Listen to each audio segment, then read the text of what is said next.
sa 5 line. Sa aton nga linya, Sir Winnie Sancho Sanggawa. Sir Win, good evening. Yes, Brian. Good evening. No? Sa itong mga tagpalamati, no? Nga mga workers no? Sa imong programa. Aha, bao, ti kuan palagpakan ta Bacolod, Sir Win, ha? Kay most business friendly city kita sa Corinth City, yung Philippine Business Conference and Expo, Sir Win, no? So paglantaw, Sir Win, anong aton experience subong diri sa Bacolod? Magambal kita yung most business friendly city, kundi aside from business, may maayo nga na-contribute si negosyo sa mga laborer naton. Anong imo nga reaksyon si Sir Win? May ara? Nayo? Well, please, no doubt, no? The intention is good, no? Nga i-declare ang Bacolod na business-friendly city. Mhm. Pero, kinanglan na buginambal, kinanglan na yung mga qualifications mo. No? Business-friendly city ang Bacolod. Aha. Karon kung sa amon niya nga enda binol sa sector, magsiling ikaw nga business friendly, number one, it means business is good. Aha. Di ba? Yes. Ikaduwa, may productivity is also good. Mm. Kung maayo ang productivity, ang good sing ganon sina that the environment is conducive, no? Aha. For more business to come in. Aha. No? Mhm. So Correct. kung mag-amo sila ang iyang direksyon, normal na yakin na may job generation, no? Mm. So kung may job generation na, kundi may sweldo ng tao, kung may obra mo. Mhm. So ang buting ganon, ang consumer spending, may enhance ang consumer spending, no? So ang pamangkot kung nagkakatabo na inisbong, no? Nan. Nagasugod pa lang siguro kasi kulang ta, I think level 2 ang kuan, alert level 2 ang Bacolod City. Aha. Hopefully tani no mas noble ni siya pero at this point in time hindi pagit man ta makasiling no nga Mhm.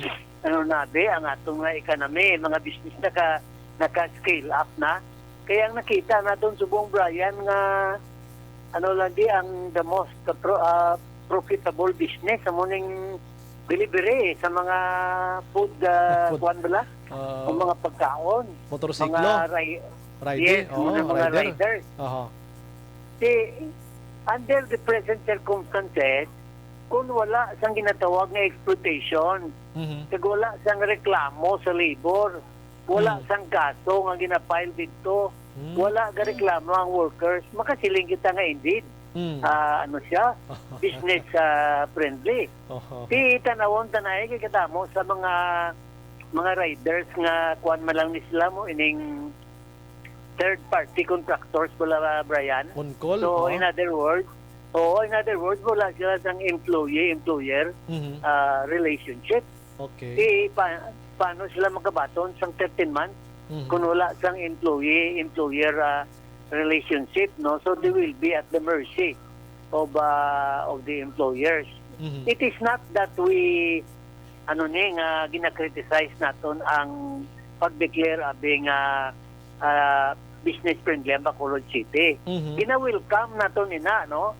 But at the same time, we would like to urge our business leaders as well as our political leaders Mhm. kung gindeklarar na gidman na business friendly ang Bacolod City, ituturon tayo, no? Kinanglan ang aton collective effort is directed towards that direction so that kung maka-recover na economy kag may job generation, Mhm.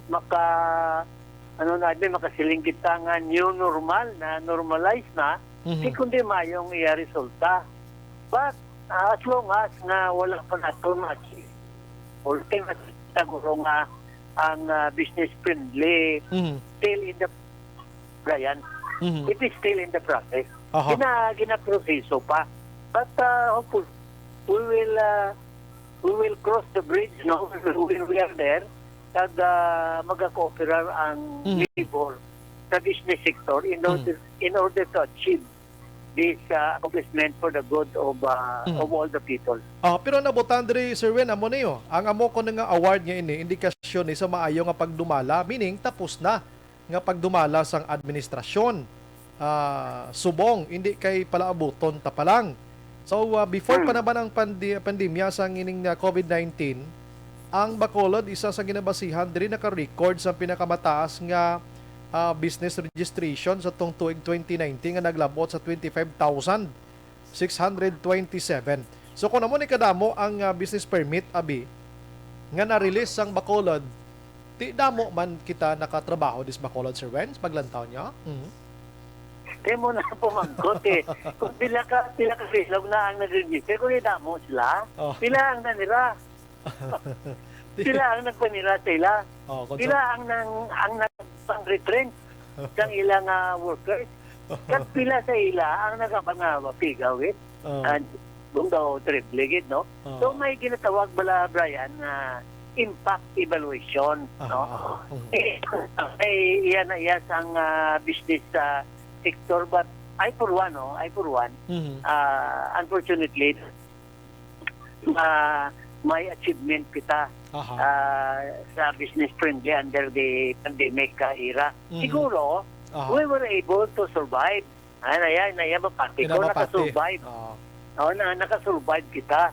But not in such a way that business has been successful, that business is good. At the time na may pandemya, kasi bisan lang dahil man kutom mo ga-urangol mo, nga lain gitsimpo. Ambot lang kung may businessman din nagsilay nga mayugid. Ang mga kwanggulo mga tagiya sa paspod, kagang nag-hire sa mga writers, no? So daw, hindi gid ako makambal nung business friendly ang achievement natin. Siguro, COVID-19. Kwan guro, islanta na ng COVID-19, survival, guro, no? Pwede, survivor, ano? Pwede man? Oo.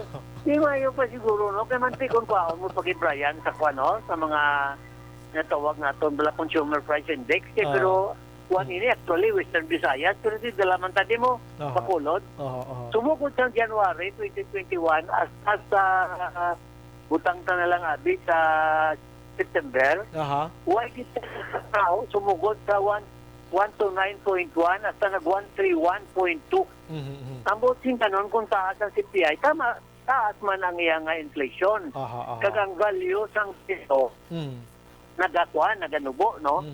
Suno sa statistics ng Regional Wage Board, kung ang base year sa Brian is 2012, para makabagal kita sa goods and services, no? At the same amount, the same volume, and the same quality, for August 2021, kinanglan tang additional pay nga 31 pesos and 20 centavos. Galing kati, sumong gagunto kita, we don't know kung matigayon pa ina. Sa tutod lang, nag-negotiate kami subong sa isa man sa kompanya, no, sa mga collective bargaining agreement. Good, yan, kaya ang increase siya, bangan, biro nga adlaw, 2 pesos, pagkadason nga adlaw, bangan niya naman 3 pesos. Hindi lang siya nagaguot, no? So, kabudlay gidya, no? But nevertheless, ginakomenta man na tanyang nila effort, pero data ni Brian, tudod lang, we should be realistic, no? Yes. Hindi kay siling deklarar na lang da to all and sundry, no? Sa business, kita, but the realities or what is happening in the ground proves otherwise. Pero do ka timely man nga award, Sir Weno, kay kundi si COVID-19 do ma-feel na gid man naton nga naga-die down siya. So once nga nagwa ining Bacolod most business friendly city, so ma-attract ni ibang nga mga negosyante, mga investors naton nga magkadto dis Bacolod kay ti die down na si COVID-19. Do ka timely gid at Sir Wen, ano? That's correct, no? That will serve as a motivating factor. Bilang kuan ini, that it will give motivation and incentive, no, to both labor and management to try to put their hands and their heads together, no? Yes. Para nga makuha natin, ma-scale up natin ang economy, and slowly ma-overcome natin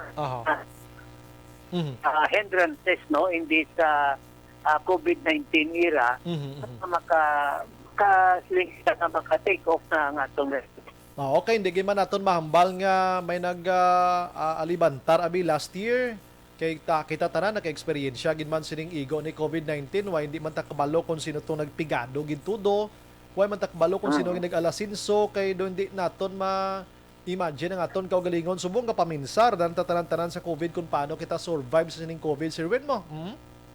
Kaya mo ganina, Brian, nga crisis can turn into opportunities mo. No?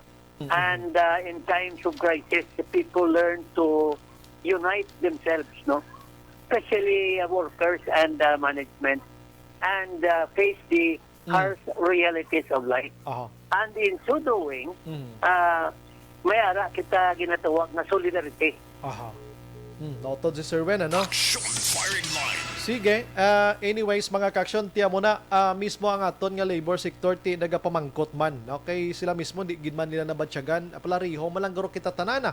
Bangod sining pandemya mga kaksyon, halos taran subong yan kamangkamang gid sa sitwasyon naton, nagaulo umpisa pakitaliwat balik. Action firing line. Oo, sining pandemya nga ini kay hindi gid man tun hamak mo puerte yang igo diri sa aton, no?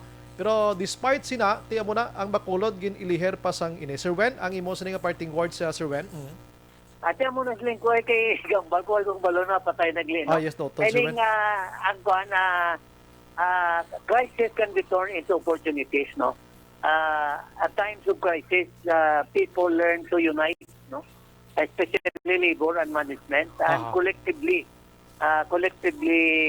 gather their efforts and resources, no? Mhm. So ang mayo maning announcement, Brian, that despite the difficulties that we are facing, now it will serve as a motivating factor. Oh, Kag correct. makasiling katang there is a light, no, at the end of the tunnel. Aha. O pagkatapos ang dulo may sana gid man. Sir Wen, salamat gyud sa mga serbisyo. Maayong gabi, mabuhay ka, sir. God bless. Thank you. Good evening. Yes, sir. Action firing line.